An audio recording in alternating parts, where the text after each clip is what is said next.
Les bendiga a todos. Hoy vamos a hablar un poquito respecto de la Navidad, ya que se acercan estas fechas.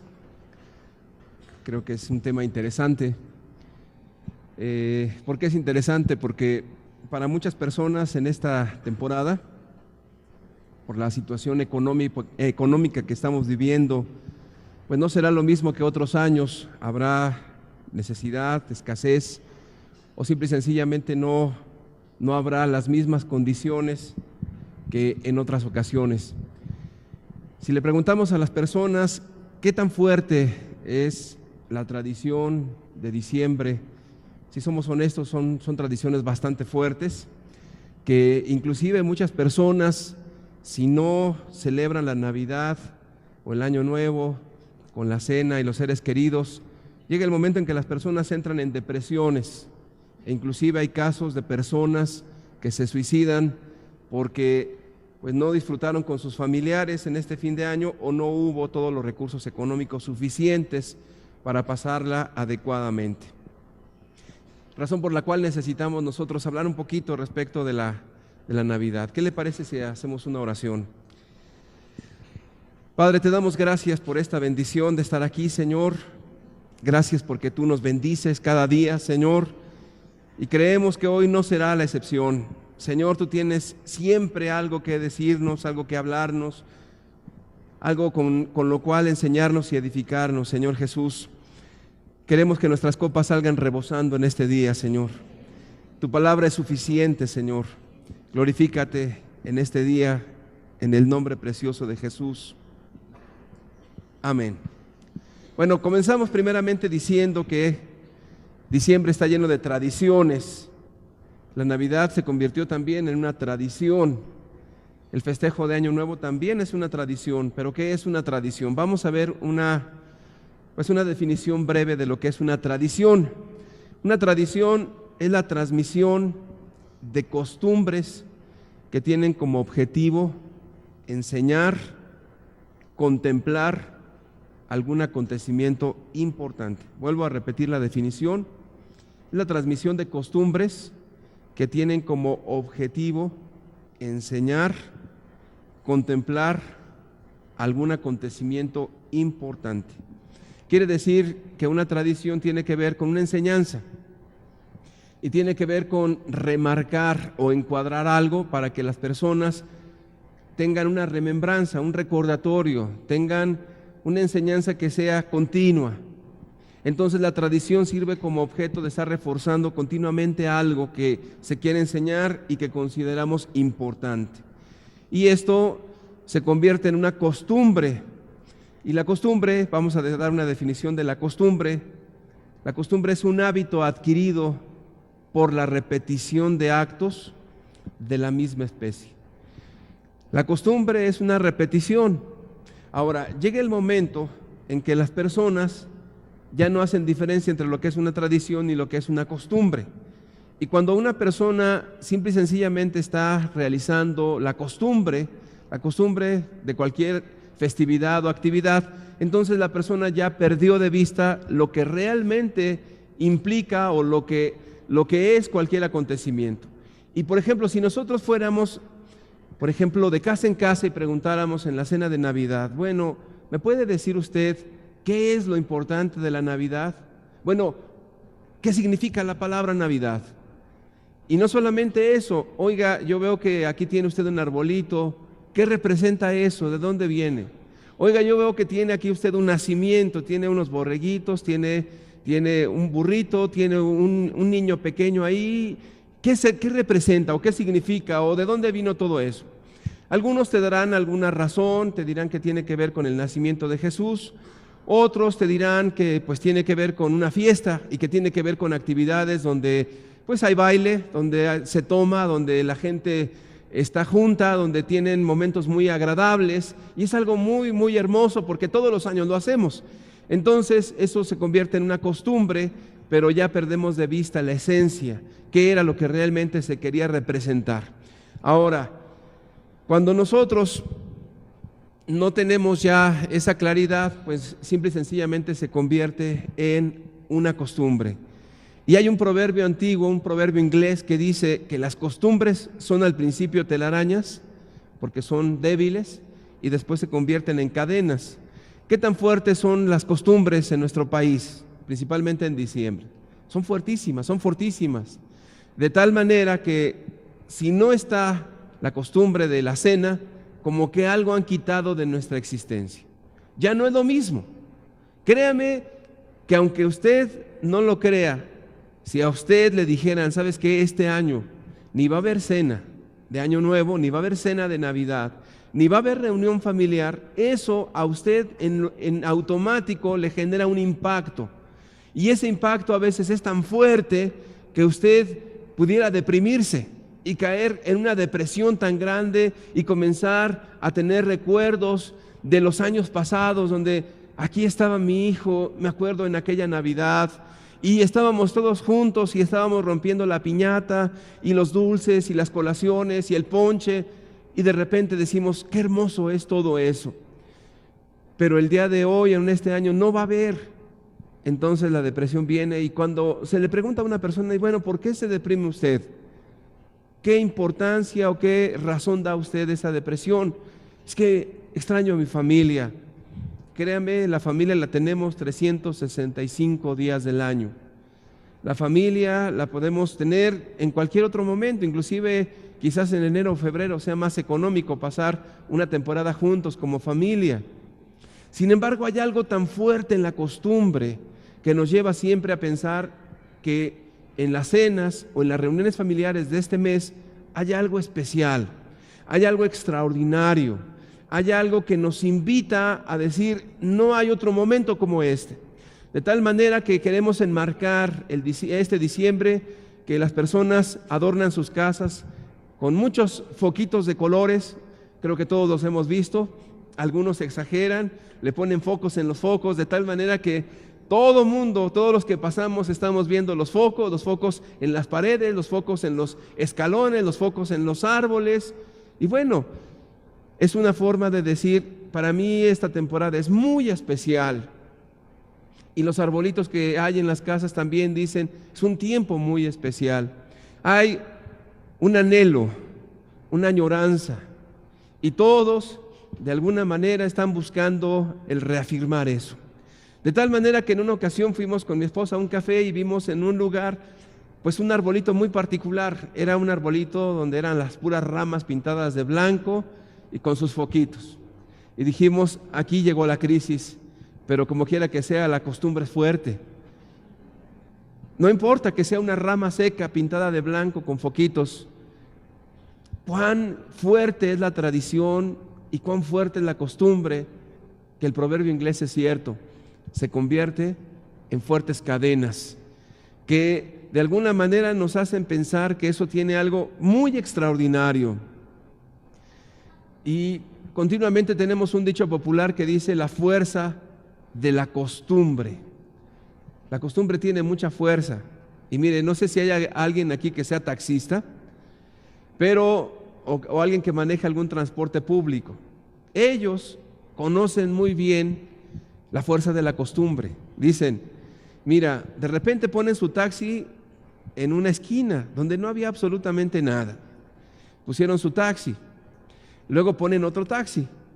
Y como nadie dice nada, después de tiempo se hace costumbre y entonces ya nada más pintan una rayita amarilla y le ponen sitio de taxi. Y créeme que ni el mismo municipio los puede mover ya, porque ellos saben que un suceso repetitivo genera costumbre y la costumbre se convierte en ley, y en ese sentido es ya algo inamovible, de tal manera que después se sienten dueños de esa parte de la banqueta. Y si una persona que viene con su automóvil, que también tiene derecho, se pone ahí en esa raya amarilla, olvídese, prácticamente es como propiedad de ellos. Bueno, no tengo nada contra los taxistas, solamente estoy poniendo un ejemplo para que entendamos que las costumbres se vuelven fuerza, se vuelven ley. Tan es así que si lo aplicamos otra vez a lo de fin de año, las costumbres, las tradiciones se han vuelto ley en nuestras conciencias, en nuestro razonamiento, en nuestra forma de percibir la vida. Si nosotros ya no tenemos los foquitos que tiene el vecino, nos sentimos menos. Si nosotros no tenemos el arbolito de Navidad, entonces sentimos que algo nos está faltando. No, y si no hubiera cena de Navidad, olvídese, estoy a punto del suicidio, de la depresión, porque no hay todo lo que la gente tiene. Y si no está mi hijo, mi hija, mi abuelo, mi tía, olvídese, es un tiempo para llorar y deprimirse porque no están los familiares. Bueno, si alguno de ustedes está depresivo, tengo una buena noticia. Hoy vamos a hablar de eso y seguramente le va a ayudar el mensaje de este día. Pero volvamos al asunto de la cuestión de la tradición. Dijimos que era una enseñanza, era remembrar algo, era darle fuerza, era enmarcar algo para dar una enseñanza. Pero créame que eso también está en la Biblia. Vamos a ver Éxodo capítulo 12, versículo 14. Éxodo 12, 14 nos dice: y este día os será en memoria y lo celebrarás como fiesta solemne para Jehová durante vuestras generaciones, por estatuto perpetuo lo celebraréis. No vamos a hablar de toda esta tradición, pero Dios estaba buscando una celebración, una fiesta solemne por generaciones. ¿Cómo se llama esta fiesta? Es la fiesta de la Pascua. Y la Pascua significa pues lo que Cristo iba a hacer por nosotros. La salida del pueblo de Israel de la nación egipcia. Y entonces cómo Dios hizo maravillas. Y entonces eso lo iban a recordar de generación en generación. Dios tenía como propósito que no se olvidara. Y Dios también nos ha mandado a los creyentes tomar la Santa Cena. ¿Qué representa la Santa Cena? ¿Alguien me puede decir qué representa la Santa Cena que Jesús mandó que celebrásemos en memoria de Él? ¿Qué representa? Representa la muerte y resurrección de nuestro Señor Jesucristo. ¿Y por qué Él quiere que nosotros recordemos su muerte y resurrección? Porque en la muerte de Jesús nosotros encontramos perdón. A través de la sangre de Jesucristo fuimos limpiados de todo pecado. Y cada vez que tomamos la Santa Cena recordamos lo que Jesús ha hecho por nosotros. No es año con año, es siempre que podemos recordamos lo que Cristo ha hecho por cada uno de nosotros. Entonces, si nosotros ya entendemos que toda tradición tiene un objeto de enseñanza, entonces nos daremos cuenta que todo lo que estamos nosotros viviendo en estas temporadas tiene una razón de ser. No nació de la casualidad, pero las personas han perdido la brújula. Y bueno, cuando les preguntan, ¿por qué celebras esto? Pues no sé, pero yo aquí estoy con las colaciones, estoy con la piñata, estoy con el ponche, yo me siento a gusto. Pero ¿de dónde viene todo eso? ¿Por qué lo celebras? Pues mira, yo no sé ni de dónde viene ni quién lo puso, pero la verdad es que es algo agradable y estamos contentos. Bueno, vamos a tomar algunos ejemplos. Por ejemplo, la piñata. Levante su mano, ¿quién sabe qué es una piñata? Estamos en México, creo que todos sabemos qué es una piñata. Una piñata originalmente era una olla de barro donde se ponía con colores lúcidos. Ah, aquí tiene una piñata, ahí está. Fue la mejor que pudo conseguir aquí el hermano. Bueno, la piñata tiene un origen en la colonización de nuestro país.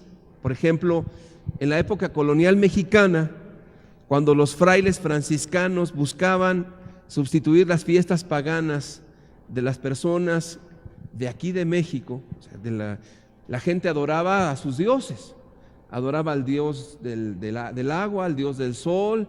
Ellos tenían sus ritos, sus tradiciones y sus deidades. Entonces, llegando los españoles a nuestra nación, dijeron, bueno, ¿cómo vamos a adoctrinar a los indígenas de esta nación? Una de ellas pues era la fuerza, era obligarlos a recibir la fe por la fuerza. Otra de ellas era una manera astuta. Por favor, déjenme la piñata, está muy bonita. Entonces, los frailes franciscanos inventaron esta idea de la piñata. Entonces, tomaban a los indígenas y les hicieron un juego con una piñata. ¿Qué cree que representa la piñata? Bueno, la representación, según los franciscanos, de la piñata es el pecado. Entonces los picos se supone que eran los pecados capitales. Entonces, cuando les ponen la venda en los ojos, representa que los seres humanos en este mundo vamos a ciegas, que no sabemos por dónde vamos. Y entonces el palo representa la fuerza del evangelio. Bueno, son juegos para los indígenas en aquel entonces. Entonces, cuando le vendaban los ojos, bueno, eres como el ciego que anda en el mundo y no sabes ni para dónde vas, te dan el palo, el garrote, que es la fuerza del evangelio, y le pegas a la piñata, y cuando le pegas quiere decir que has roto con el pecado a través del poder del evangelio, y entonces en la piñata había dulces y todo lo que se le pone actualmente a la piñata. Entonces, después del juego les decían los franciscanos a los indígenas, ¿ya ven? Cuando ustedes rompen con las cosas malas, encuentran siempre un beneficio de todo lo que ustedes hacen por romper el pecado. Era una forma de evangelización en los indígenas. Ahora, si nosotros ya lo aplicamos en este tiempo, yo creo que nadie sabe qué representa la piñata. Nadie sabe, lo único que saben es que le ponen la venda, le dan vueltas, le dan el palo, le cantan esa canción de que ya le diste una, ya le diste dos y ya tu tiempo se acabó. Pero no sabemos ni de dónde viene. Ahora la piñata se ha transformado, ha cambiado mucho. Ahorita usted puede encontrar piñatas del Tiger, piñatas del Osito Bimbo, piñatas de Superman, piñatas del Spider-Man. Se pervirtió, se cambió, se transformó el propósito que originalmente tenía la piñata y se ha vuelto ahora un medio comercial, y entonces como tal ya perdió la esencia de lo que se quería enseñar, y las personas que están viviendo esta tradición le preguntas, bueno, ¿qué representa la piñata? ¿Por qué lo haces? No, pues porque estamos aquí pasando un buen rato. Y bueno, ¿por qué lo haces? Pues si nos ponemos a pensar un momento, pues podemos darle los dulces a nuestros hijos sin necesidad de ese ritual, sin la necesidad de ese juego. Pero el juego fue inventado con un propósito hace siglos. Tenía como objeto la evangelización de los indígenas. Si nosotros retomamos lo que los franciscanos hicieron, pues podemos inclusive entender varias cosas. Podemos tomar a nuestros niños, porque algunas personas dicen, bueno, ¿será pecado o no será pecado participar de una piñata? Yo les diría con algo tan franco, pues yo tomaría un ejemplo de enseñar y les diría, ¿sabes qué representa la piñata? Entonces, imagínense, vamos a pensar un momento. En lugar de luchar en contra de las tradiciones, ¿por qué no les damos el significado correcto y entonces podemos enseñarle a las personas? Imaginemos a un México donde todo mundo va a quebrar piñatas, en México, en las tradiciones, y que todos entendieran que romper con el pecado trae grandes beneficios. ¿Qué sería de México? Imaginemos un México sin pecado. Imaginemos un México sin mentiras. Pues ya no tendrían trabajo los políticos, yo creo. Imaginemos un México sin robos, no habría policías. Imaginemos un México sin delitos, no habría cárceles. Imaginémonos un México donde todos guardaran los 10 mandamientos. ¿Se imagina usted un México así? Solamente suspiramos porque eso será solamente cuando Cristo reine en esta tierra. Pero la piñata tenía un propósito evangelístico, católico, cierto. Cuando vinieron aquí a nuestro país a evangelizar a los indígenas, era un método evangelístico, era un juego, pero ya perdió su sentido. Ya es el Spider-Man, ya es el Superman, ya perdió el sentido. Es una costumbre. De una tradición brincó a un escalón que se llama costumbre. Y la costumbre es cuando la persona ya no sabe ni siquiera el propósito esencial por el cual está practicando tal o cual cosa. Es interesante lo de la piñata, ¿no le parece? Muy bien. A mí también me parece muy interesante. Muy bien, vamos a pasar a otro tema dentro de las mismas fiestas de diciembre. Bueno, la palabra Navidad también es natividad. Y de aquí es, por ejemplo, ¿usted ha oído hablar de alguien que se llame Natividad? Levante su mano. Mire, ¿y sabe por qué la gente le pone Natividad? Porque toman el calendario y entonces ahí viene la palabra natividad, y a muchas personas se les puso natividad. Entonces, cuando usted sepa de alguna persona que le pusieron natividad, o sea, su nombre real es Navidad. Entonces, Navidad significa el nacimiento de nuestro Señor Jesucristo. Es natividad, es Navidad.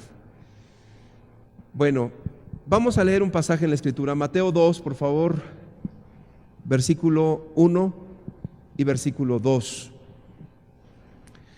Cuando Jesús nació en Belén de Judea, en días del rey Herodes, vinieron del oriente a Jerusalén unos magos, diciendo: ¿dónde está el rey de los judíos que ha nacido? Porque su estrella hemos visto en el oriente y venimos a adorarle. Ponga atención, muchísima atención en el pasaje, porque hay datos muy importantes. Versículo 9 y 10. Ellos, habiendo oído al rey Herodes, se fueron, y aquí la estrella que habían visto en el oriente iba delante de ellos, hasta que llegando se detuvo sobre donde estaba el niño. Entonces, hay muchas cosas que se ponen en tela de juicio. Por ejemplo, ¿sabía usted que la estrella que vieron los magos se puso en tela de juicio? Es decir, ellos, los astrónomos, trataron de dar una explicación si efectivamente hubo un evento de ese tamaño. Si lo hubo, los astrónomos lo debieron de haber identificado perfectamente. Y comenzaron a decir que podría ser el brillante planeta Venus, pero no tiene nada que ver con el planeta Venus. Venus está en el mismo lugar. Entonces otros dijeron que era probablemente el cometa Halley, pero el cometa Halley pasó antes de Cristo. Entonces los astrónomos llegaron a una conclusión: lo de la estrella es un mito. Entonces uno dice, bueno, pues si es un mito, entonces todo es un mito, todo es una invención. Pero pues dice la Escritura: sea Dios veraz y todo hombre mentiroso. Entonces un hombre llamado Johannes Kepler, vamos a ver aquí su foto. Pero ya antes vamos a ver la estrella de Belén. Ya me brinqué. Ahí está la estrella de Belén. Ahora sí, Johannes Kepler. Johannes Kepler tiró abajo el argumento del mito. Él en el año de 1606 dio una explicación muy brillante. Para Kepler, la estrella de los magos no fue otra cosa que la rara triple conjunción de la Tierra con los planetas Júpiter y Saturno. Es decir, vuelvo a repetir, una conjunción de los planetas de la Tierra, Júpiter y Saturno, 3 planetas en línea. Ahora, según Kepler, esto ocurrió no solamente en el nacimiento de Jesús, sino también en los años 1940 y 1941. No solamente eso, Kepler dice que va a haber un fenómeno igual en el año 2198. Creo que ya no lo alcanzamos a ver nosotros, pero en el 2198, según Kepler, se va a repetir ese fenómeno. Y los cálculos de Kepler son tan exactos que apuntan exactamente a la fecha o a los tiempos del nacimiento del Señor Jesucristo. Entonces, la estrella que vieron los magos no fue un mito. Johannes Kepler, un astrónomo reconocido mundialmente, dice que esto fue real. Muy bien. Ahora, si esto es real, el argumento o lo que está describiendo la Biblia es: todo es real, porque el punto más vulnerable era la estrella. Científicamente se pudo haber desmentido, pero científicamente se comprobó. Entonces, el relato de la Escritura es fidedigno, es real. Entonces, es muy importante que nosotros tomemos en cuenta cada detalle. Volvamos a leer otra vez Mateo 2, versículo 1 y 2. Cuando Jesús nació en Belén de Judea, en días del rey Herodes, vinieron del oriente a Jerusalén unos magos. Muy bien. Vamos a tomar de aquí de las Escrituras el asunto de los magos. ¿Será cierto eso de los magos? ¿Qué cree usted? ¿Que sí o que no? Definitivamente que sí es cierto lo de los magos, pero no queda muy claro la palabra mago, porque la palabra mago en el idioma español significa hechicero, significa alguien que hace magia, y no puede ser que unos hechiceros vinieran a adorar a Jesús. Pero no se preocupe, la palabra mago también tiene otra traducción que significa sabio. Y esto de sabio lo aplicó el historiador griego Herodoto en el libro primero, en la página 107 y en la página 120 del libro de Herodoto. Entonces también los consideraban profetas. ¿De dónde venían? La Biblia dice del oriente. ¿Qué era el oriente en aquel entonces? Era Persia y era Media. ¿Cuántos eran? ¿Cuántos eran? A ver, levante la mano, ¿quién dice que eran 3? Allá, 3 magos. Bueno, ¿qué les parece si ponemos 4? Levanten la mano, ¿quién piensa que son 4 magos? Y levante la mano, ¿quién piensa que son 12 magos?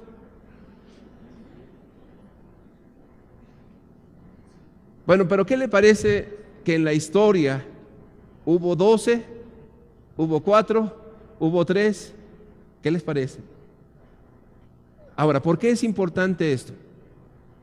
Porque a través de la historia católica romana hubo varias interpretaciones de este pasaje y efectivamente, en algún momento dijeron que eran 12, en otro momento dijeron que eran 4, en otro momento dijeron que eran 3. Entonces, ¿qué es lo rescatable o cómo vamos a ver este asunto? Bueno, hasta el siglo III, los templos mostraban solamente a dos magos. ¿Cómo ven? Y en el siglo IV, de 2 pasaron a 4 y de 4 pasaron a 6. ¿Cómo lo determinaban? Pues yo creo que Dios les hablaba directamente a ellos y decían, Dios me acaba de decir que eran 2. Y luego otro decía, no, yo tengo la versión más actualizada, tengo el internet celestial más actualizado, me acaban de decir que son 4. Y luego decía, no, ¿sabes qué? Estoy recibiendo una señal, son 6. Bueno, si le da risa, no se preocupe, a mí también, pero ahorita vamos a ver varias razones. Por ejemplo, en la iglesia de Siria, en Armenia, son 12. Y ellos dijeron, bueno, son 12 porque representan los 12 apóstoles, representan las 12 tribus de Israel. Entonces suena lógico su argumento. Pero al fin de cuentas, ninguno tiene un fundamento escritural para decir son 2, son 4, son 6 o son 12. La Biblia simple y sencillamente dijo, vinieron unos, y unos en la gramática española pues es plural, simple y sencillamente. Plural, no dijo vino un mago, vinieron unos magos. Entonces, ¿de dónde salió el número 3? ¿De dónde salió el número 3?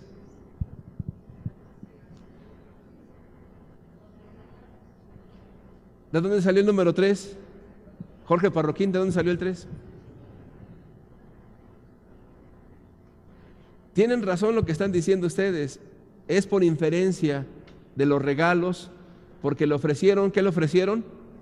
Oro, incienso y mirra. Entonces dicen, pues sí, tienen que ser 3 porque pues uno trajo el oro, el otro trajo la mirra y el otro trajo el incienso, son 3. Bueno, pues suena lógico que pudieran haber sido 3, pero en la religión católica dicen, bueno, pues es que eso de magos suena raro, mejor vamos a cambiarles a nombre de, no sabios, porque sabios también no queda muy bien, entonces, pues mejor decidieron hacerlos reyes. En un momento, en un santiamén de sabios a magos, los coronaron reyes. Ahora, pues si los coronaron reyes, tendrían que ser reyes de algún lugar, pero como esto no quedó definido, simple y sencillamente quedó el asunto en, son reyes, punto, no magos, son reyes. Muy bien, ¿y cómo aparecieron los nombres? ¿Alguien de ustedes sabe cómo aparecieron los nombres? ¿Cómo se llaman los Reyes Magos?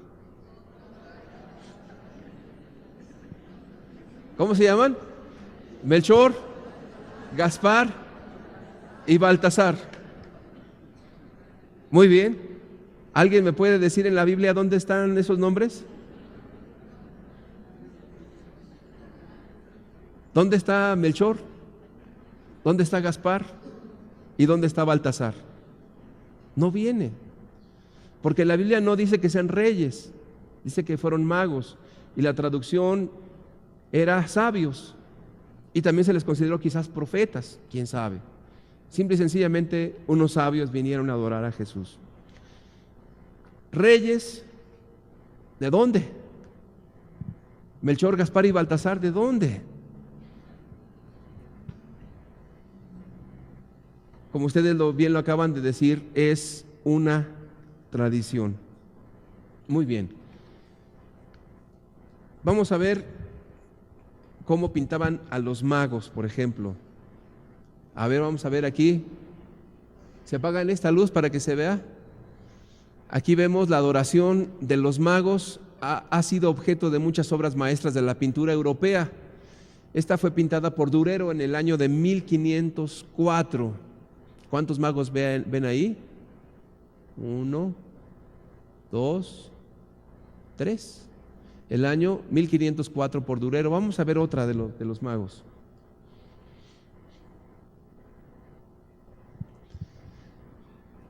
Aquí están. Espero que alcancen a ver aquí a los magos. Este es un mosaico. Este es de San Apolinar en Novo del siglo VI. Los Reyes Magos aún conservan su ropaje persa y se mencionan por primera vez sus nombres actuales. Allá arribita, allí, hay unas letras que es SCC. ¿Sabe qué quiere decir SCC? SCC significa santísimo o veneradísimo. Y aquí está el nombre de Baltasar, Melchor y Gaspar. Pero antes de que pasamos a ver otra foto, ¿se parecen a los que conocemos, Melchor, Gaspar y Baltasar? ¿Qué características les ve a estos? ¿Ya los vieron bien? ¿Qué características tienen? Espero no estorbarles a los que están de este lado. ¿Ya los vieron? Ya aparecen con nombres respectivamente, Melchor, Gaspar y Baltasar. ¿De dónde? Nadie dice, nadie sabe históricamente de dónde salieron los nombres. Pero ¿qué características les ve a los tres Reyes Magos?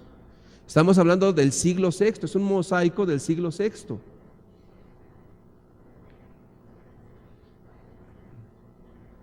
Bueno, yo la primera característica que veo es que son anglosajones. ¿Ve usted algún negro? Bueno, entre los Reyes Magos hay algún negro. ¿Y de dónde lo sacaron?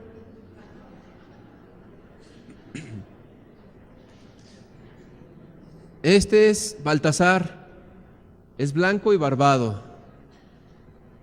Melchor, lampiño, y Baltasar, blanco con barba también. Estamos hablando del siglo VI, después de Cristo, obviamente. Muy bien. ¿Quieren seguir viendo fotos de los magos? Muy bien. Antes déjenme darle un dato de este siglo. El siglo VI, cuando apareció en San Apolinare, fue en el año 520 aproximadamente, con Baltasar, Melchor y Gaspar. Y a Melchor, otra vez, ahí está, ok. Más o menos se le representa de 20 o 25 años. Era tan jóvenes como muchos de los que estamos aquí, sin barba y de tez blanca. Gaspar, 50 años, con pelo y barba largas y blancas, ya un hombre mayor. Y Baltasar, un hombre de 30 o 40 años y de barba oscura. Todos blancos. Ninguno, ni moreno siquiera. Todos blancos, los tres. Pero Baltasar, entonces, bueno, vamos a ver dónde está Baltasar. Este es Baltasar, el primero.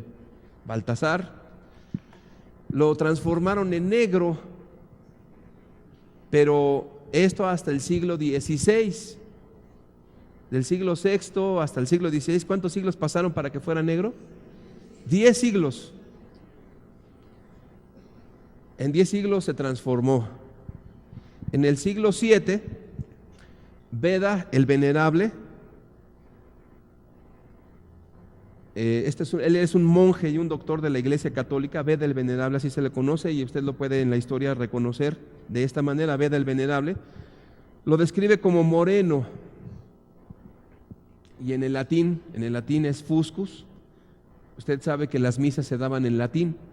Entonces a este Beda el Venerable se le ocurrió decir que en latín Baltasar era fuscus, es decir, moreno. Muy bien. Ahora, la pregunta es, pues, ¿por qué no se quedaron blancos mejor los tres? ¿Por qué a Beda el Venerable, un doctor en la Iglesia Católica Romana, de repente se le ocurre que Baltasar se transforma en moreno? ¿Por qué creen? Porque las tendencias ecuménicas de la Iglesia Católica era abarcar a todos ya. Blancos y negros, morenos, todos están en la Iglesia Católica. ¿Sí sabe qué significa la Iglesia Católica? La Iglesia Católica es la Iglesia universal. Eso es católica. Entonces usted le pregunta a veces al católico qué es católica, pues es la iglesia, o es el templo o la construcción que está ahí por mi casa. Bueno, la Iglesia Católica es la Iglesia universal. Muy bien. Y la tendencia ecuménica es a todos los abarcamos exactamente en lo mismo. Muy bien. ¿Y cómo se justifica? Entonces Beda, que era un hombre muy inteligente, por cierto, dijo, bueno, pues ¿cómo justificamos esto? De pasar a este hombre a negro, si es blanco, en el siglo VI, le ponemos aquí una X, el siglo XVI ya es negro, ¿cómo lo hacemos negro? Bueno, no fue solamente por pintarlo, ¿no? Cualquiera diría, pues lo pintamos y ya quedó. Sino, más bien tenía que haber una justificación teológica, a eso me refiero. Entonces, este hombre, Beda el Venerable, se le ocurrió una cosa muy, muy inteligente. Dijo, bueno, como todos venimos de lo mismo, ustedes recordarán que hubo un diluvio. ¿Se acuerdan del diluvio en Génesis capítulo 6? En ese diluvio murió toda la humanidad, a excepción de ¿quién? De Noé y su familia. Y Noé tuvo 3 hijos, ¿cierto? ¿Cómo se llamaron los hijos de Noé? Tuvo 3 hijos, se llamaron Sem, Cam y Jafet. Entonces Beda el Venerable dijo, bueno, pues vamos, de ahí surgió se pobló toda la humanidad, estamos de acuerdo. Tenemos un mismo origen. Aunque los blancos digan que no, tenemos el mismo origen, venimos de nuestro padre Noé, después del diluvio. Entonces él sacó esta teoría que dice que, por ejemplo, esos 3 hijos, Sem, Cam y Jafet, tienen una representación. Como tenemos un mismo origen, por ejemplo, Jafet representa a los europeos y dice él, ese es el que ofrece el oro.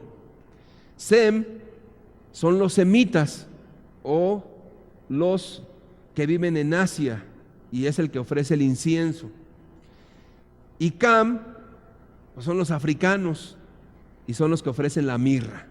Ya está, la teología la sacamos, tenemos un mismo origen, venimos de Noé, Sem, Cam y Jafet.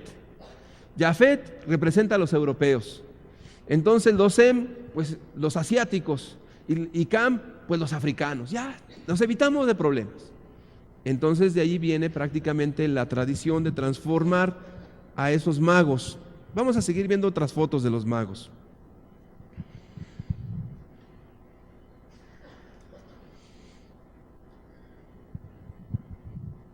Muy bien. El que sigue, representación de la adoración de los magos pintada por Rogier van der Weyden en 1455. Vamos a identificar cuántos magos hay aquí. Hay mucha luz y pueden. Muy bien. ¿Cuántos magos ven aquí? 1, 2, 3, 4. Muy bien. Vamos a ver otra.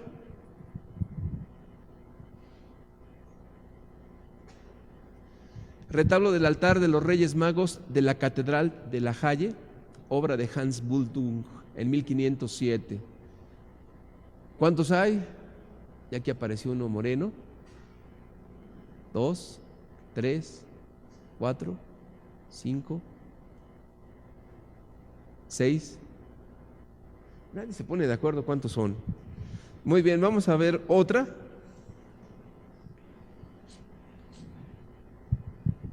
Adoración de los magos de Rubens, 1617 y 18. En esta obra, como en todas las pintadas a partir del siglo XVI, Baltasar ya es negro. A ver, vamos a buscar a Baltasar negro. ¿Ustedes lo ven? Pues es que está negro. ¿Lo ubican? ¿Abajo? ¿Aquí?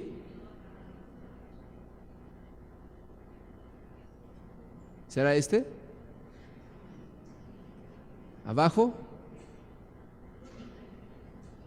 Bueno, pues creamos que Rubens lo pintó negro. Muy bien, la siguiente. El viaje de los magos. Este es un mosaico del siglo XIII, el baptisterio de Florencia. Aquí hay algo interesante, los 3 reyes aún eran blancos. Bueno, este no es el rey, este es el que va remando. 1, 2, 3. Y aún los 3 eran blancos. Muy bien.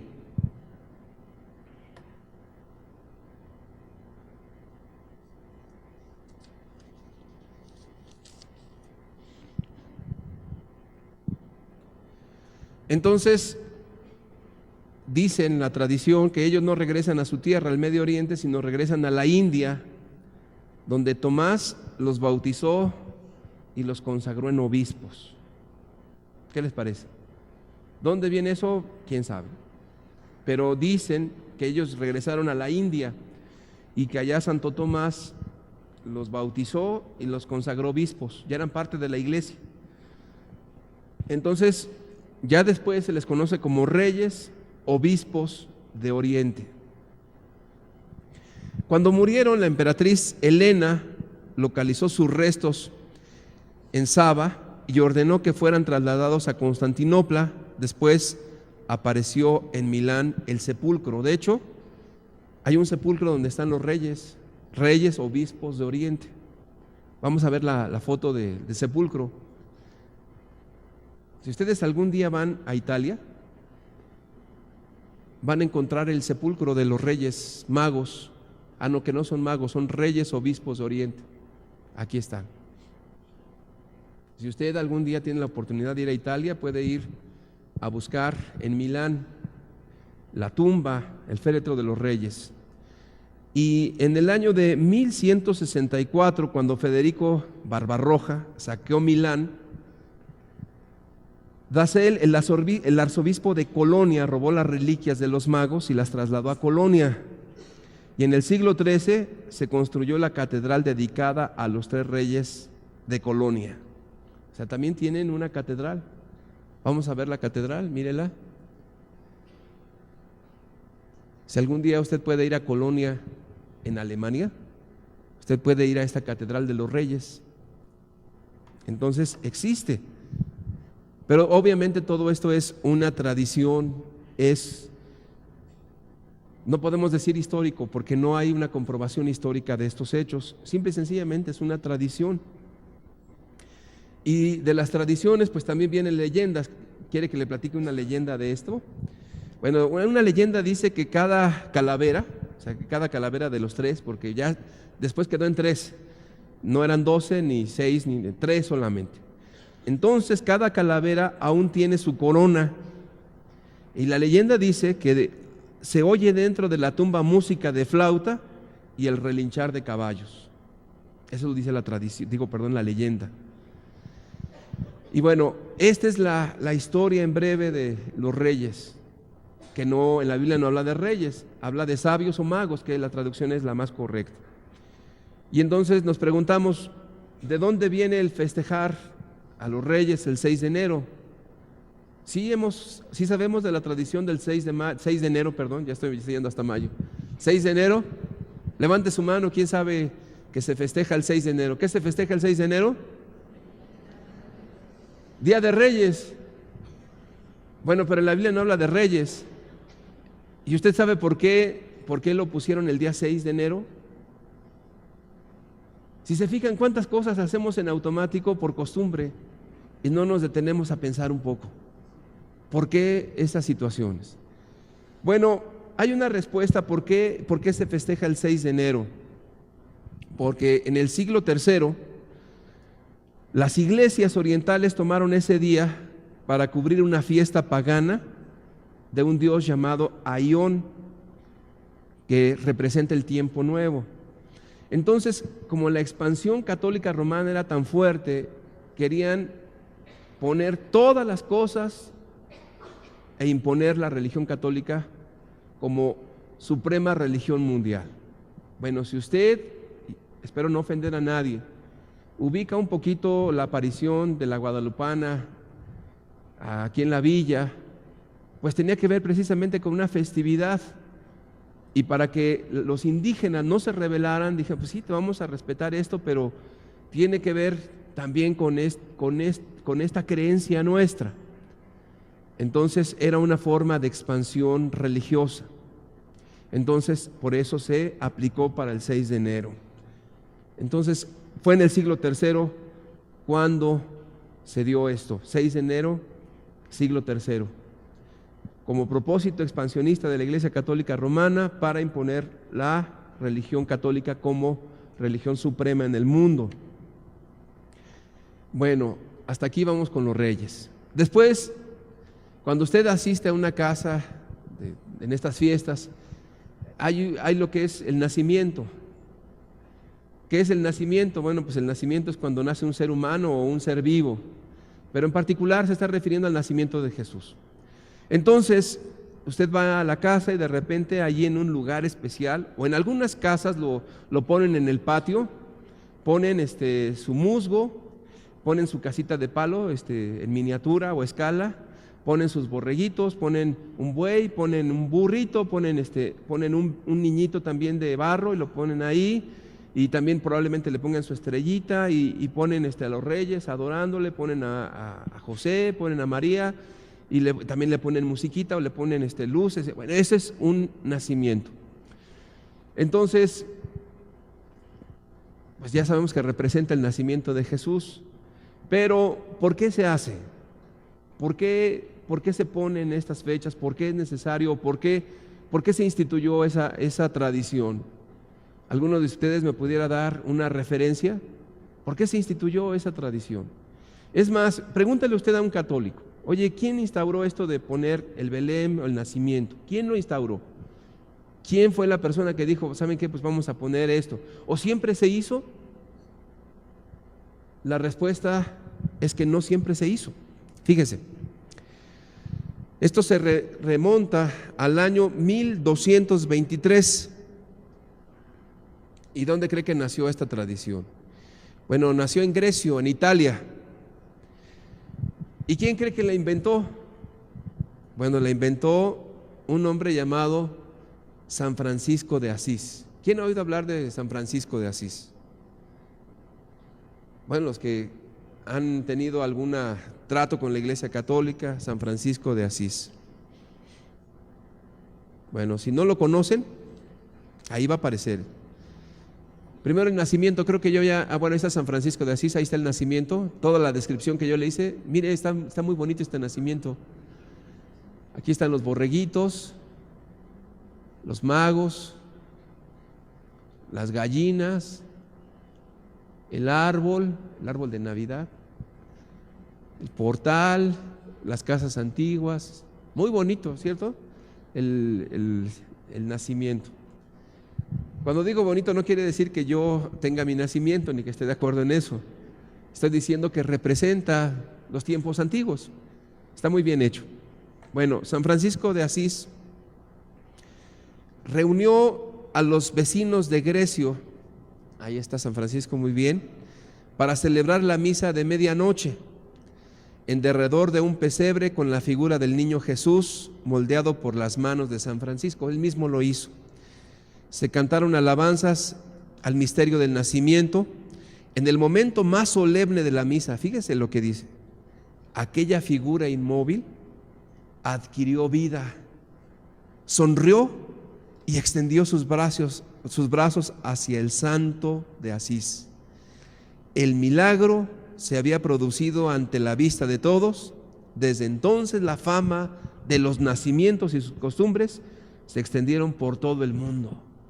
Fue un milagro. San Francisco de repente tuvo una visión y dijo: Dios quiere que hagamos aquí esto, una representación. Y él mismo hizo el muñequito. Y entonces, de repente, estando en la misa a medianoche, estaban cantando los cánticos por el nacimiento de Jesús, y en eso ocurre el milagro de milagros. El niño comienza a moverse a la vista de todos. No crea que nada más San Agustín lo vio. ¿Qué habrán tomado? Yo no lo sé, pero todo el mundo lo vio y empezó a mover sus brazos. Y entonces todos dijeron: milagro. Y para que todos se sorprendieran aún más, San Francisco lo carga. Imagínense, un muñequito moviéndose. Y todos dijeron: milagro de milagros. Y a partir de ese entonces se instauró la tradición de poner esos nacimientos en todas las casas. Recordemos que fue en el año de 1223 por San Francisco de Asís. Asís era una ciudad, no era el apellido de Francisco. Entonces, de ahí viene el milagro. Imagínense nada más, milagro de milagros. Entonces, en México, que fue una colonia española, pues esa tradición pasó a México. Entonces, pues la gente pone sus nacimientos, y yo no sé si pasen esos milagros de milagros. Sería bueno preguntarle a la gente que pone: oye, ya vino el milagro, ¿usted también se mueve el muñequito y también llora a medianoche? O pues no sé, dice, pero pues yo simple y sencillamente me gusta ponerlo y lo voy a poner, le guste o no le guste. Bueno, cada quien. Muy bien. También en este mismo contexto, ¿usted ha oído hablar de la misa del gallo? A ver, levante su mano. ¿Quién ha oído hablar de la misa del gallo? Caray, todos conocen de la misa del gallo, es famosísima. ¿Saben ustedes por qué se hace una misa del gallo? ¿Mande? ¿No saben por qué se hace la misa del gallo? Bueno, voy a dar una breve explicación de la misa del gallo. Esto apareció después del concilio de Éfeso en el 431, siglo IV, por la Iglesia Católica. Y es una misa que se hace a medianoche, ¿cierto? Cierto, a medianoche. ¿Y en qué noche? En la noche del 24, esa es la misa del gallo. Perfecto. ¿Y sabe por qué se llama misa del gallo? Porque yo no sé quién oyó que cuando nació Jesús fue el primer animal que dio o que anunció el nacimiento de Jesús. El gallo. De allí entonces es la misa del gallo. ¿Quién oyó? Bueno, ahí sí quién sabe, ¿eh? Nadie se atreve a echarse semejante responsabilidad. Pero dicen, el gallo fue el que anunció, y pues es la misa del gallo. Entonces, pues el gallo, la misa del gallo a medianoche. Entonces, si usted va o fue alguna vez a la misa del gallo, se da cuenta pues que fue precisamente porque el gallo fue el que anunció el nacimiento de Jesús. Y si usted le pregunta al cura, al sacerdote, y bueno, ¿quién oyó eso? Ay, no te preocupes, hijo, tú nada más créelo ya. Fue el gallo lo anunció. Pero pues yo no veo en las escrituras, padre, que, o señor cura, o como le diga, sacerdote, que yo no veo que el gallo aquí sea el que haya anunciado. Yo veo que las huestes celestiales de Dios, los ángeles, vinieron y cantaron alabanzas, gloria a Dios en las alturas y a los hombres paz, buena voluntad para con los hombres. Bueno, pero el gallo cantó, eso es todo, y de ahí se llama la misa del gallo. Muy bien. Perdón. Sigamos adelante. ¿Cuándo fue que se celebró el nacimiento de Jesús? Del 24 al 25 de diciembre. ¿Cuándo? ¿Y quién lo dijo? ¿Y cómo? ¿Y por qué? Bueno, ¿dónde está el registro civil? Pues para que nos muestren el acta. Bueno, no había en aquel entonces. Esto fue en el siglo IV, es decir, que se empezó a festejar el nacimiento de Jesús el 25 de diciembre hasta el siglo IV. Y los cristianos festejaban, o lo que los cristianos, la iglesia que Jesús instituyó, no festejaban el nacimiento, sino recordaban, como ya dijimos, la muerte y resurrección de Jesucristo. Eso era lo que celebraban, tomaban la Santa Cena y recordaban la muerte y resurrección de Jesús. Pero en el siglo III comenzó un deseo de celebrar el natalicio de nuestro Señor Jesucristo, pero había muchas fechas tan diferentes, pues nadie sabía cuándo nació. Hasta la fecha, nadie sabe con exactitud cuándo nació Jesús. Y si alguien le dice, nació el día tal, le está mintiendo. Nadie sabe exactamente el día que nació el Señor Jesucristo. El Papa Fabián, vamos a ver ahí una foto, en el año 236 a 250, ahí está la foto del Papa Fabián, 236 a 250, calificó de sacrílegos a quienes pretendieron fijar una fecha para el nacimiento de Jesús. Es un dato histórico. El mismo Papa Fabián calificó de sacrílegos a quienes pretendieron fijar una fecha para el natalicio de Jesús. Bueno, este hombre no estaba tan errático, es que no se puede saber la fecha exacta. Muy bien. Él dijo, no es correcto lo que piensan o están tratando de hacer. Pero entonces, ¿por qué sí se fijó una fecha si el Papa ya dijo? Ahora, es interesante entender que a un Papa se le considera infalible. ¿Ha oído usted hablar de la infalibilidad papal? ¿Qué quiere decir eso? Que cuando habla el Papa haga de cuenta que habla Dios, no se equivoca. Muy bien. Sin embargo, pues alguien sí contradijo su palabra, porque la iglesia de Armenia era una iglesia independiente de la iglesia católica, y la iglesia de Armenia fijó una fecha. La iglesia de Armenia la fijó en el 6 de enero, cuando se festejaba una deidad pagana. Y entre los años 354 y 360, durante el pontificiado de Liberio, tenemos una foto de Liberio. A ver, durante el pontificiado de Liberio en el siglo IV, se adoptó el 25 de diciembre como natalicio de Jesús. Ahora, ¿qué era todo esto? Pues una situación de conflicto de religiones, y dijeron, bueno, si la iglesia de Armenia ya la fijó en el 6 de enero, pues y van a tomar fuerza, entonces no la vamos a poner en tal fecha. Y tenía también como propósito, pues, fortalecer la religión católica. Y bueno, hago un paréntesis ahorita. ¿Por qué cree usted que los 12 de diciembre, donde se festeja a la Virgen María, por qué tanto énfasis en que la gente vaya a un lugar? ¿Por qué tanto énfasis? ¿Por qué tanto énfasis en repetir en los medios de comunicación? Van millones y millones de gentes ahí. Y yo cuando oigo esas noticias dije, no, pues van como 170 millones ahí. Digo, pues porque no es la población mexicana. Porque los comentaristas dicen, aún somos mayoría. Porque están entendiendo que México ya no es mayoría católica, pero es una forma de reafirmar y reafirmar y reafirmar que la Iglesia Católica es la iglesia más importante a nivel mundial, y obviamente pues aquí en México también. Y bueno, pues son formas de reforzar tradiciones, y las tradiciones tienen como propósito enseñar algo, y esa enseñanza, acuérdese, tiene como propósito reafirmar el 12 de diciembre, ¿qué? Pues la Iglesia Católica Romana. No hay otra intención, no hay otra razón, esa es la única. Muy bien. Y entendemos que es obvio que Jesús no nació en diciembre. No vamos a dar una fecha nosotros, pero nada más por pura inferencia. Por ejemplo, lea usted el libro de Lucas capítulo 2, del versículo 8, Lucas 2:8.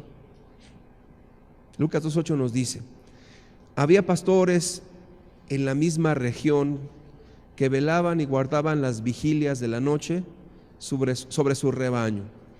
Algunos comentaristas, por pura lógica, dicen: pues el invierno es muy crudo en Israel, el frío es insoportable. Es decir, que los pastores de Medio Oriente no pueden tener a sus rebaños a la intemperie en esos tiempos, en la época invernal.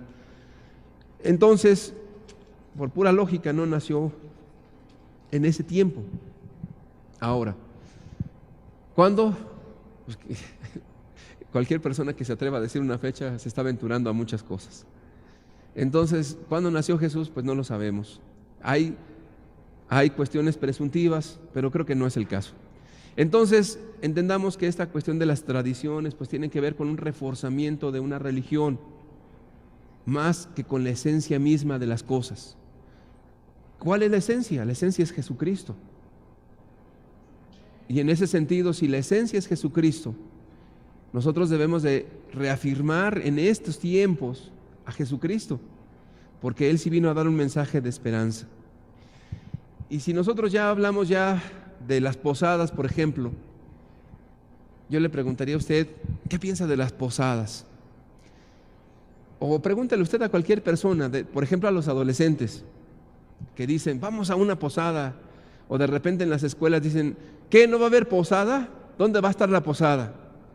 Y si nosotros tomamos las palabras de los jóvenes y las traducimos a un lenguaje normal, diríamos, ¿dónde va a ser la pachanga? ¿Dónde va a ser la fiesta? ¿Dónde va a ser el reventón? ¿Dónde va a ser pues la música y dónde se va a poner uno bien? Ah, miren, ya nos pusieron aquí las fotos de las posadas. Entonces, eso es, para los jóvenes, eso es la posada. Es embriagarse, es bailar, es pasársela pero bien a gusto, pero volvamos otra vez, se perdió la esencia de las cosas, aún de la católica.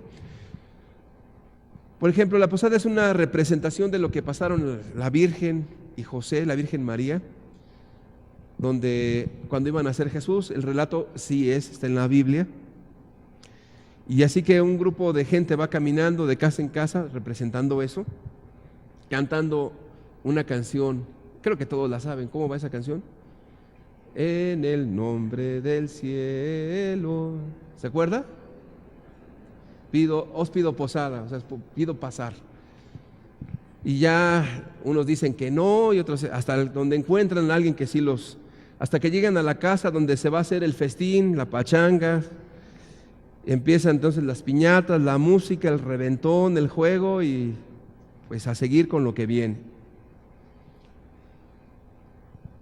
Bueno, el origen de las posadas en México parece hallarse en el convento de San Agustín de Acolman, en donde los monjes agustinos, ya no los franciscanos, los monjes agustinos, aprovechaban la coincidencia de las fechas cristianas y las de los ritos de los aztecas, quienes festejaban el nacimiento de su máxima deidad, el dios Huitzilopochtli. Entonces, tomaron el tiempo de ese dios y dijeron, pues vamos a evangelizarlos.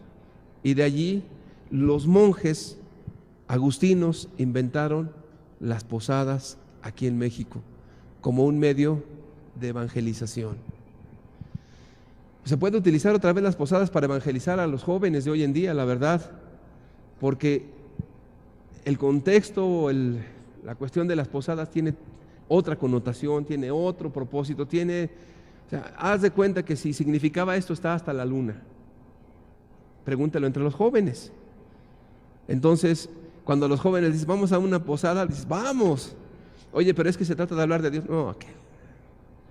Entonces, ya hubo un cambio completo y radical de lo que es el concepto de la posada, que era católico y que era un medio evangelizador por los monjes agustinos aquí en México. Muy bien. No sé si ya se cansaron. ¿No? Muy bien. Vamos a tomar el último elemento de la Navidad. Hay más. El arbolito lo vamos a dejar pendiente por falta de tiempo, pero vamos a hablar. ¿Han ustedes oído hablar de Santa Claus? Levante su mano, ¿quién ha oído hablar de Santa Claus? Bueno, levante su mano, ¿quién no ha oído hablar de Santa Claus?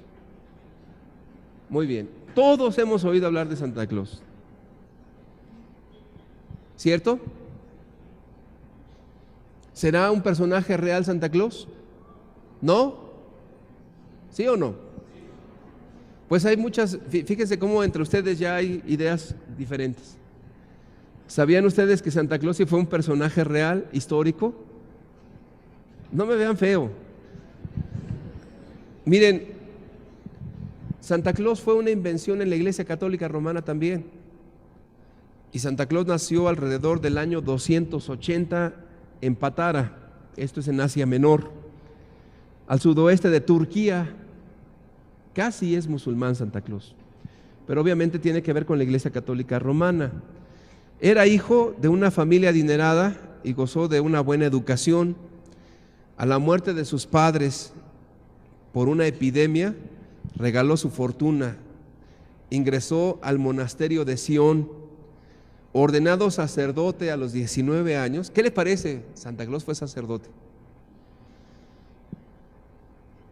Y fue ordenado por su tío, el arzobispo de Mira, y murió aproximadamente al año 342 o 343. Y hay varias leyendas respecto a este santo, sacerdote, cura, que era Santa Claus. Su nombre real era San Nicolás de Bari. Y habla de una leyenda, todas, al menos hay varias leyendas respecto a él. Una de ellas era la leyenda de los 3 hermanos. ¿Han oído la leyenda de los 3 hermanos? ¿No? Bueno, dicen la leyenda que una muchacha no podía casarse porque le faltaba una dote. Antiguamente se utilizaba la idea, o sea, la costumbre, de que una mujer se casara y entonces pues tenía que dar una dote, si no, no se casaba. Entonces las mujeres tenían que, o los padres de las mujeres tenían que juntar su dinerito para que cuando pidieran a sus hijas le dijeran, bueno, esta es la dote por la hija, ¿no? Pero resulta pues que una de estas muchachas se muere su padre y queda huérfana, entonces pues no tiene dote y no se va a casar. Entonces el sacerdote San Nicolás de Bari pues dice, ¿qué voy a hacer por esta muchacha?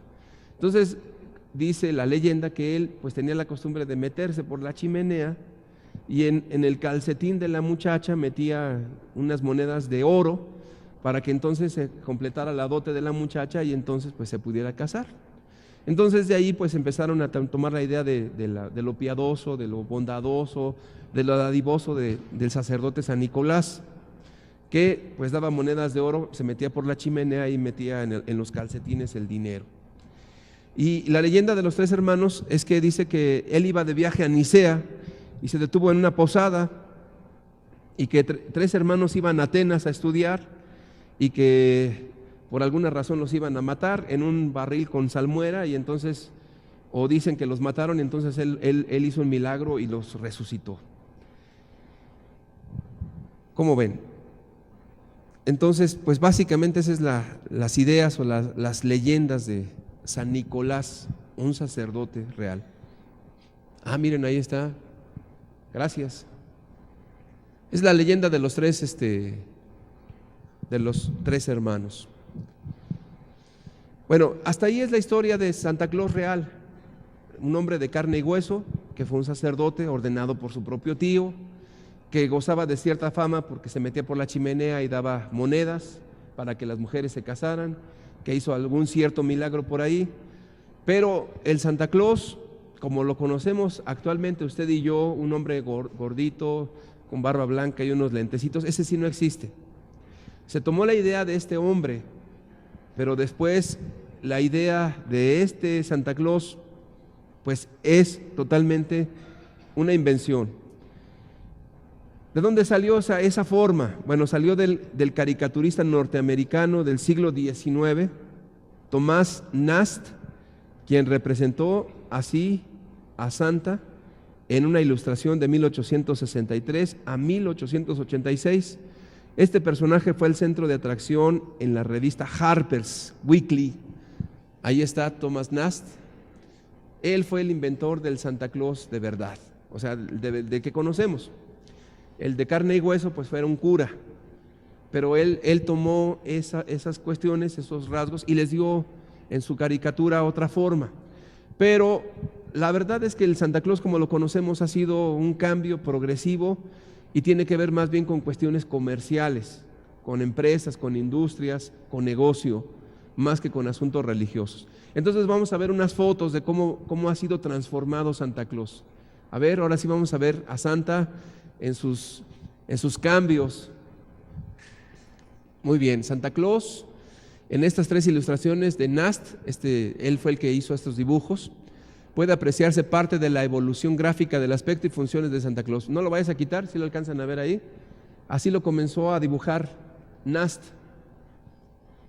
Y ya esto obviamente es imaginación. Bueno, parte de lo de Nicolás de Bari también era imaginativo, eran leyendas. Pero aquí pues una mente más creativa le empieza a dar forma. La siguiente. Aquí esta revista fue esencial para popularizar a Santa Claus. Los ejemplares reproducidos son de 1894, el de la izquierda, y 1905, el de la derecha.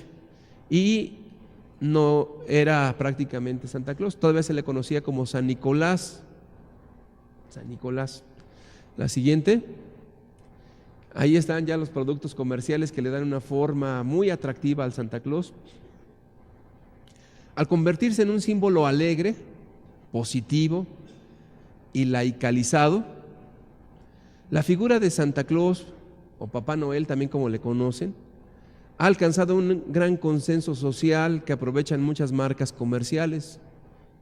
Entonces ahí ustedes pueden ver a la marca Danone que ya saca su Santa Claus, pues comiendo su yogur Danone, obviamente, de la marca, porque a Santa Claus le gusta Danone.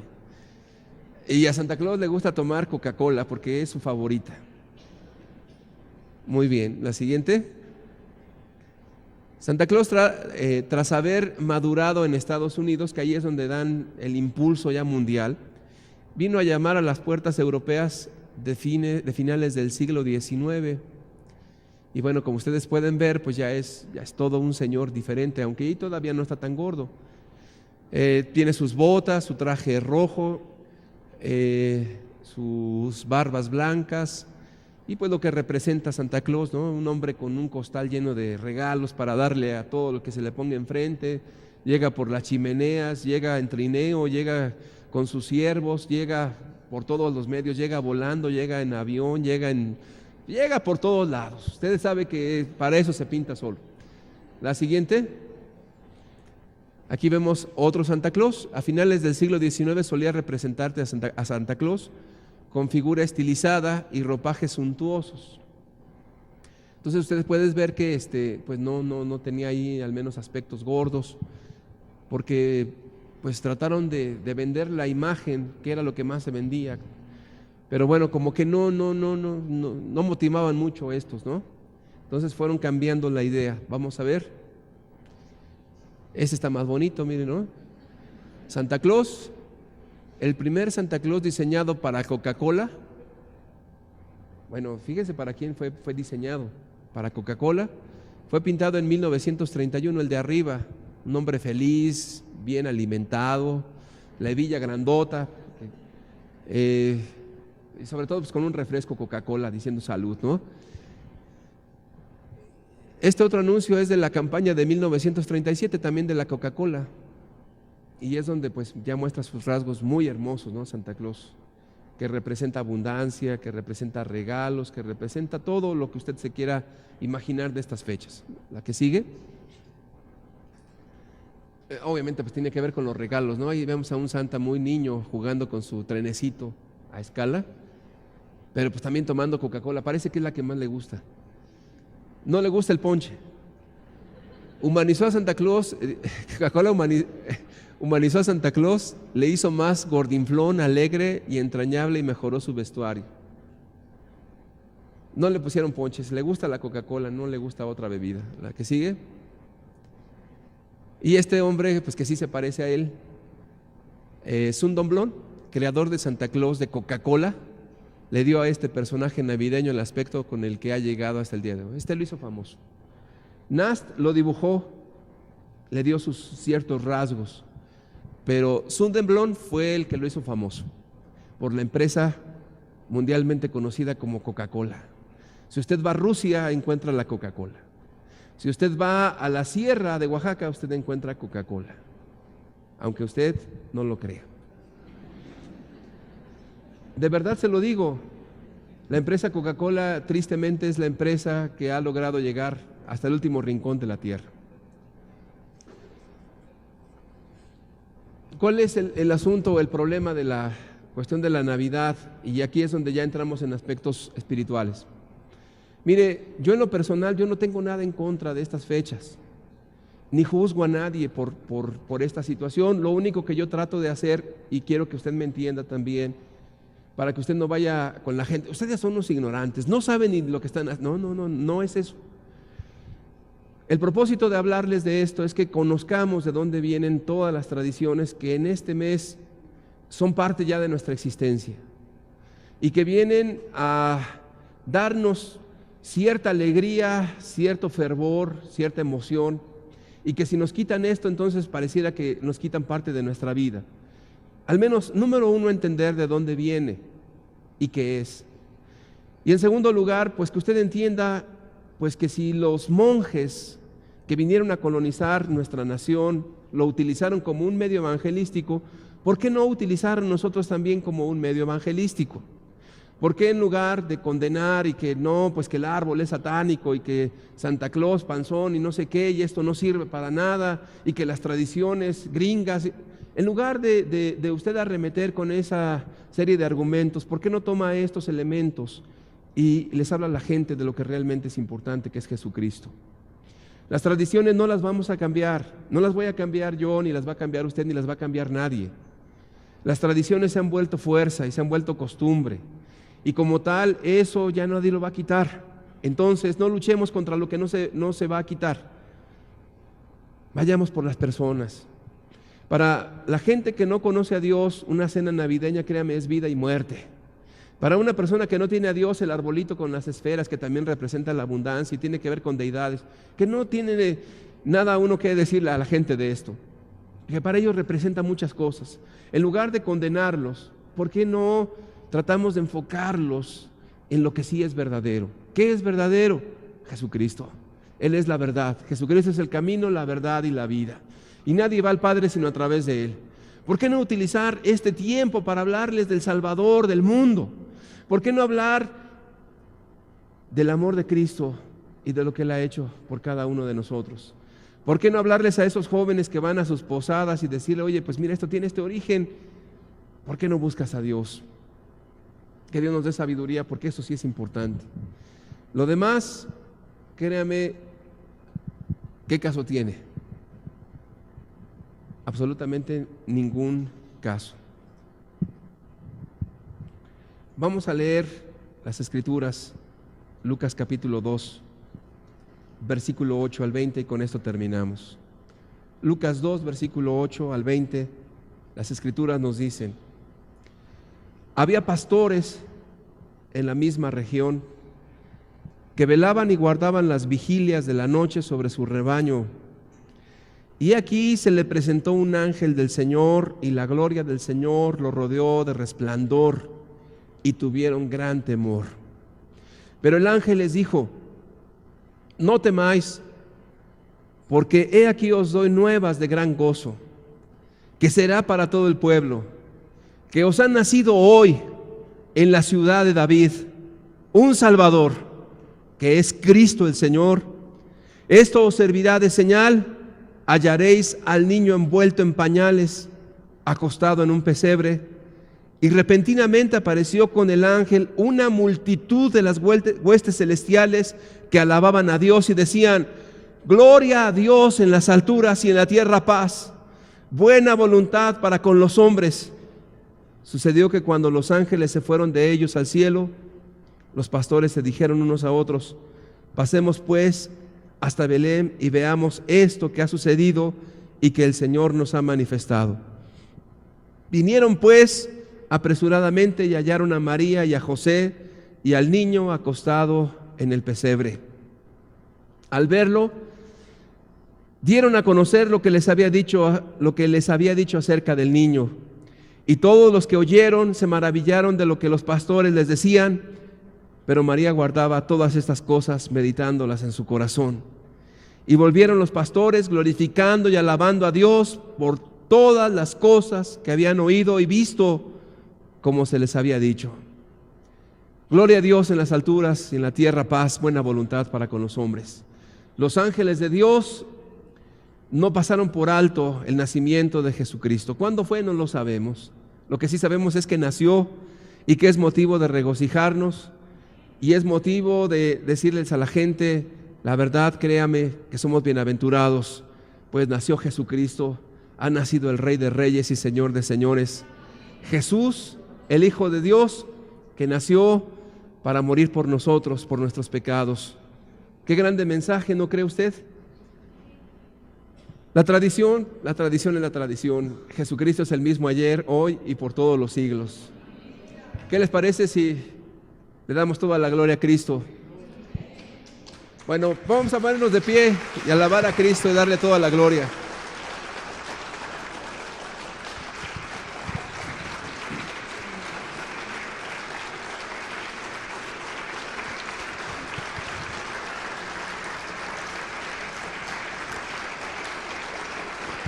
Gracias por este regalo tan grande, Dios, porque ese regalo se llama Jesús. Gracias por su nacimiento, por su obra, Señor. Gracias por todo lo que tú nos has dado. Gracias por esa oportunidad tan preciosa, porque fuera de ti, Señor, no hay nada. Puede faltar el pavo, puede faltar la piñata, puede faltar todo, Señor, pero que no faltes tú. Tú eres lo mejor de nuestra vida, Señor. Tú eres la vida misma para nosotros, Señor. Tú eres el centro de nuestra existencia, Señor. Recibe toda la gloria y toda la honra en este momento, Jesús. Bendito seas. Quisiéramos alabar a Dios, pero lo vamos a dejar para el próximo domingo. ¿Qué le parece?